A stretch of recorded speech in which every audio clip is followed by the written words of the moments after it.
Bienvenidas, queridas amigas y amigos, a bienvenidosvenezolanos.com en este programa Florida Opina con Alexis Ortiz.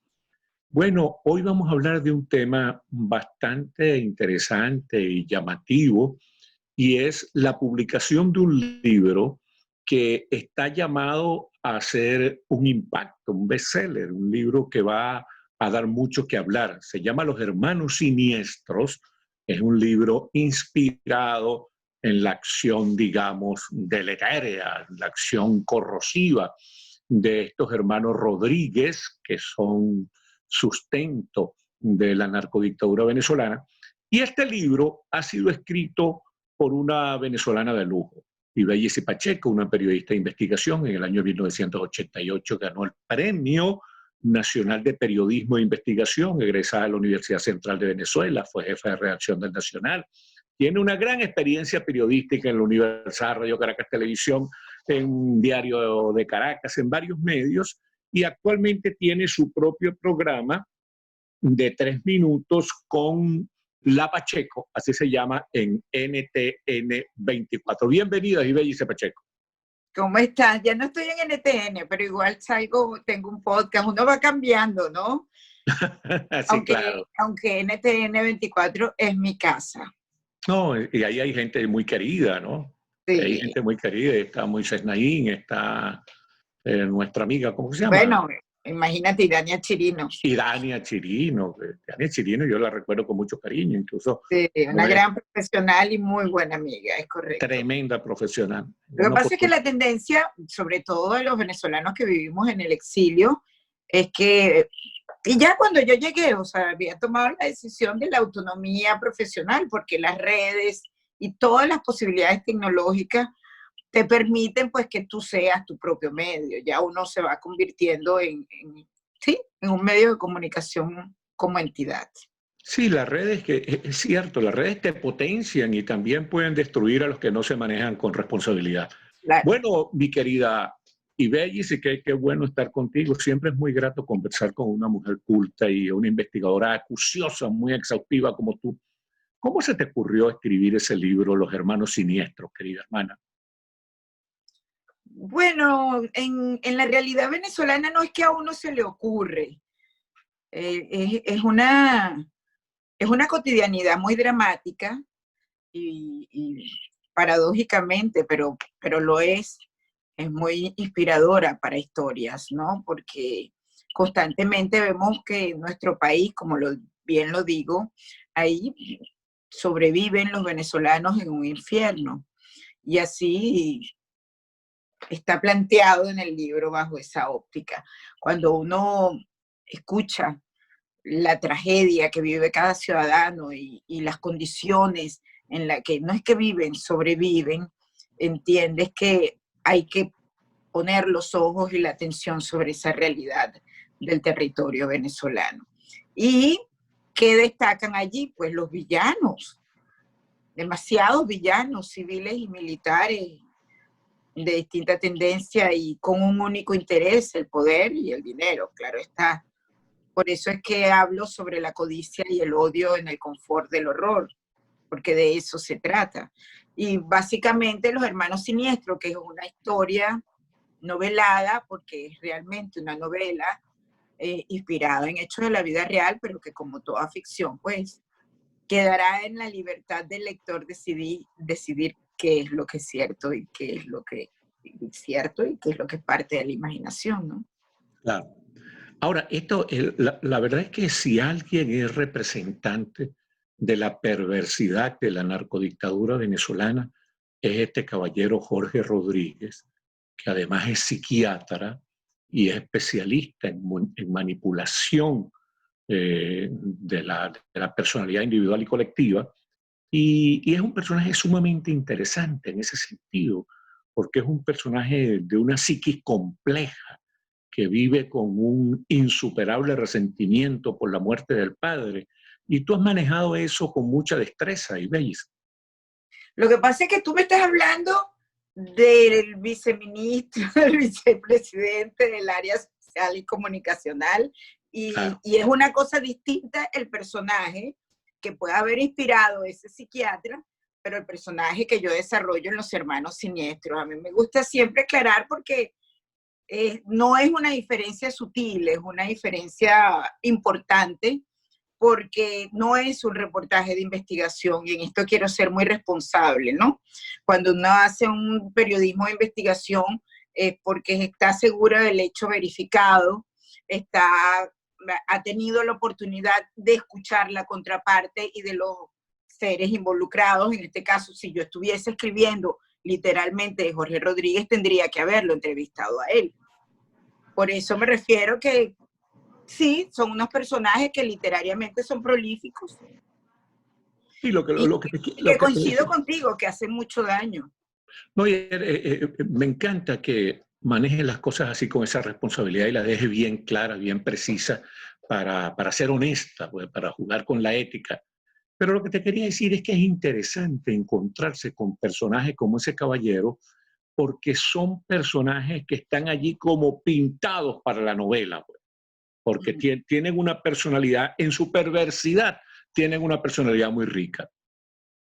Sí, bueno, yo creo que sí, yo creo, como te decía, yo creo que son prolíficos en distintas versiones.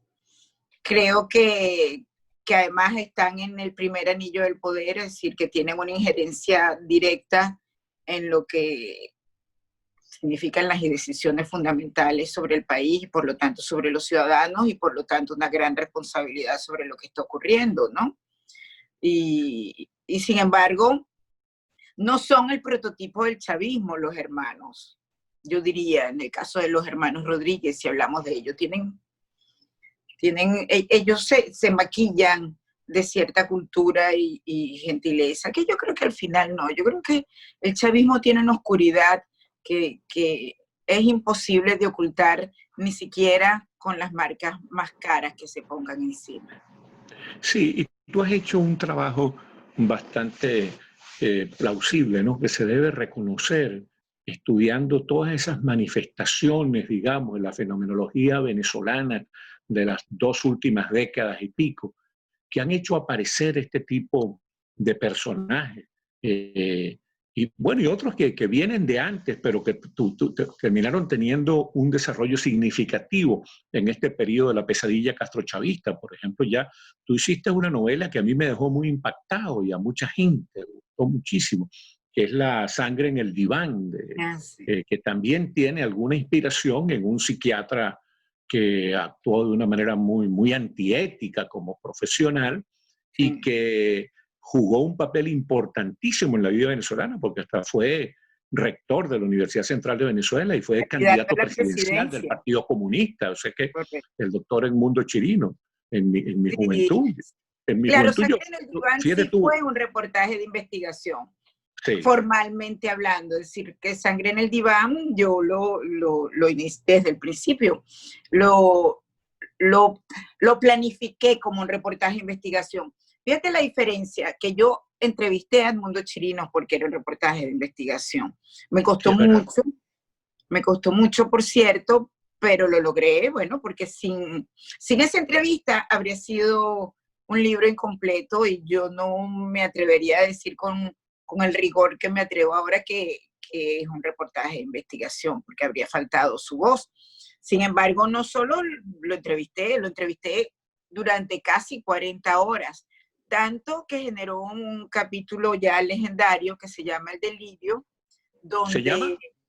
El Delirio, el capítulo donde está desarrollada toda la entrevista con Edmundo Chirino, y es la que, a su vez, se convierte en una obra de teatro también llamada Sangre en el Diván, que es la que interpreta maravillosamente Héctor Manrique.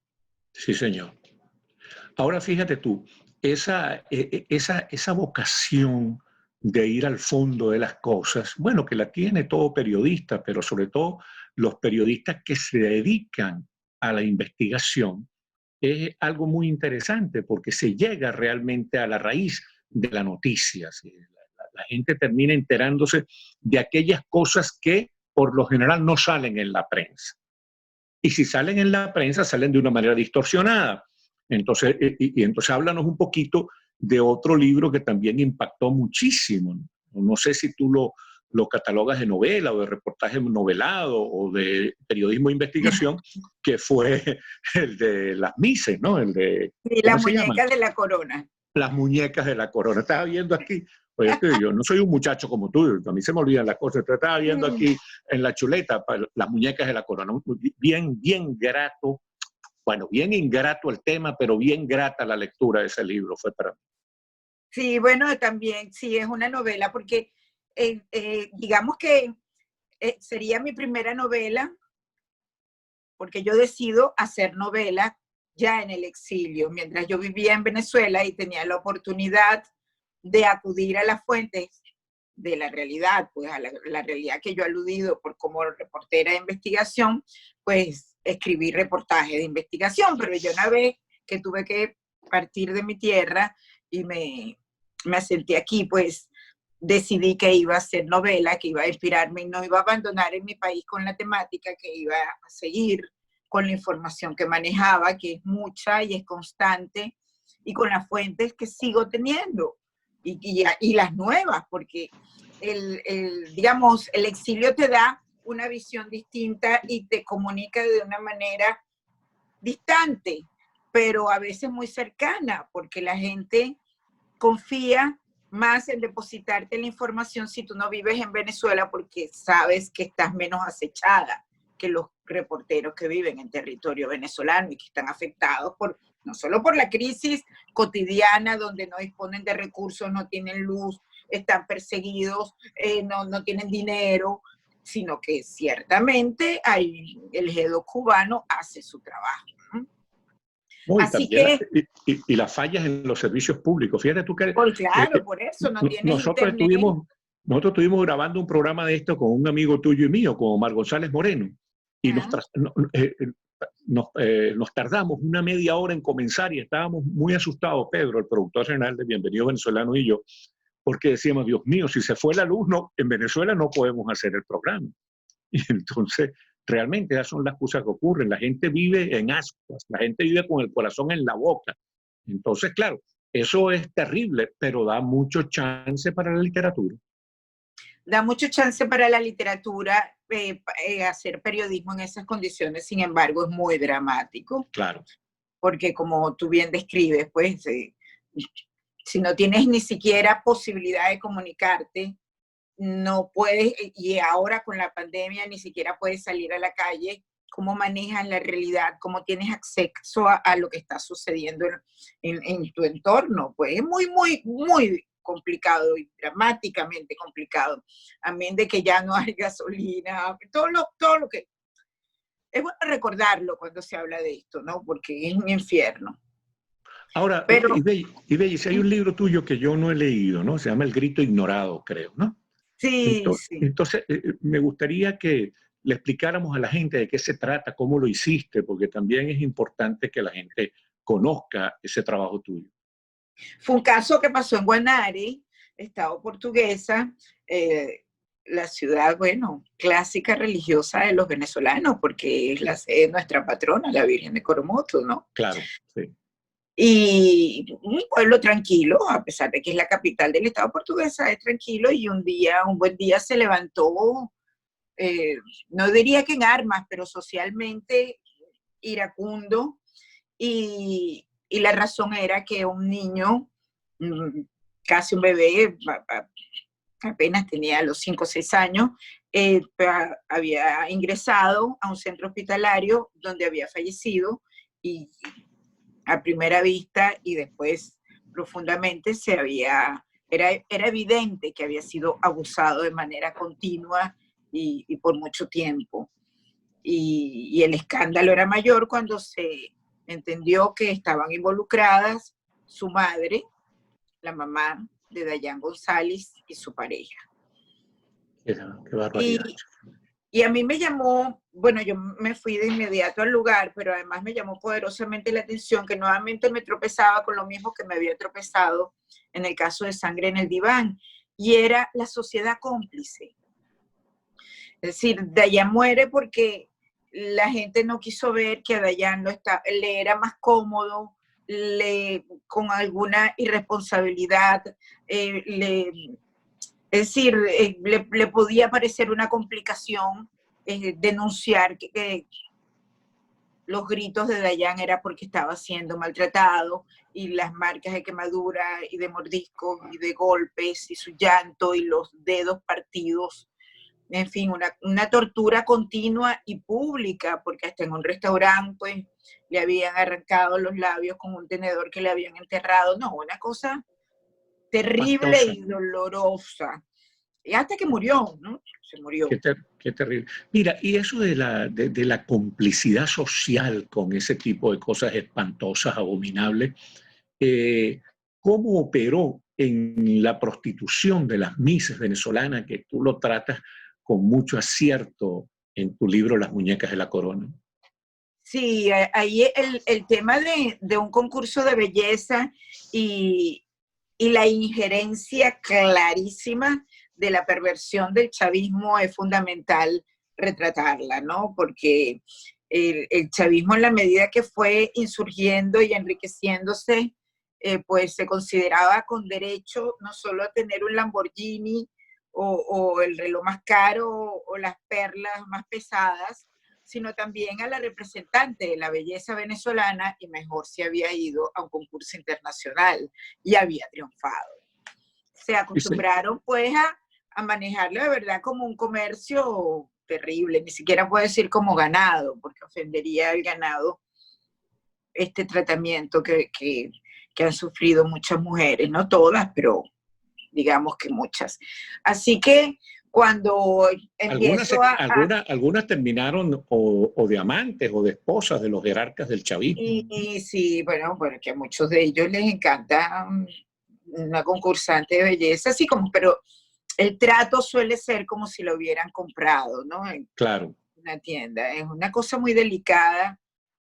Después de la publicación de mi libro, el concurso más importante del país, sin ninguna duda, que fue fue el Miss Venezuela. Ahorita todo ha cambiado, pero enseguida tomó la decisión y tuvo que renunciar Osmel Sousa, y además se reformaron todas las condiciones porque existían unas figuras llamadas patrocinantes, que eran como unas empresas o un grupo de empresas que manejaba a las chicas. O sea que más que patrocinantes eran cómplices de la explotación de las muchachas. Bueno, más que cómplices eran los responsables, sí, porque eran quienes manejaban la compra, pues efectivamente. Y se habló recuerdo que se habló en algún, no sé, en alguna publicación o en alguna plataforma digital, se habló de que Osmel Sousa había dicho que te iba a demandar por esa novela, por ese libro, por ese reportaje novelado. Yo no lo vi. Se especuló mucho, claro, porque es que de inmediato que salió pero no la demanda, porque la verdad es que sería muy cómico que él me demandara cuando él no ha sido nombrado.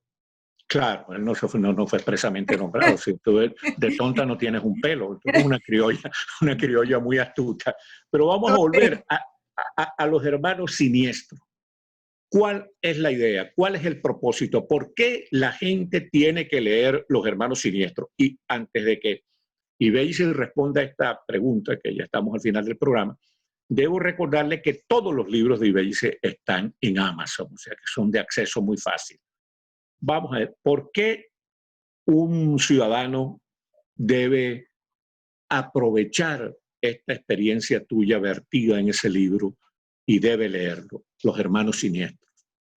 Yo creo que es un retrato de la realidad, pero además creo que el venezolano necesita un diagnóstico, sobre todo en estos tiempos, muy claro sobre la realidad de nuestro país y de los responsables de esta realidad.